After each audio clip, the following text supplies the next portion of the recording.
તો શામળાજીના મંદિરમાં દર્શનના સમયમાં ફેરફાર કરવામાં આવ્યો છે। તો દર્શનના સમયમાં ફેરફાર કરવામાં આવ્યો છે। શામળાજી મંદિરના દર્શનના સમયમાં ફેરફાર થયો છે, જેમાં ઠંડીના પગલે દર્શન સમયમાં ફેરફાર કરવામાં આવ્યો છે। મંદિર પ્રશાસન દ્વારા નિર્ણય કરવામાં આવ્યો છે, મંદિર રાત્રે અડધો કલાક વહેલું બંધ થઈ જશે।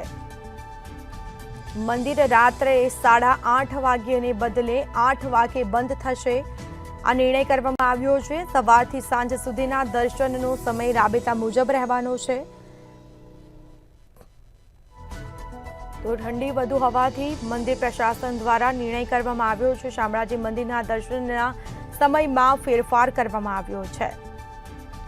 ઠંડીના પગલે દર્શન સમયમાં ફેરફાર થયો છે। મંદિર રાત્રે અડધો કલાક વહેલું બંધ થશે।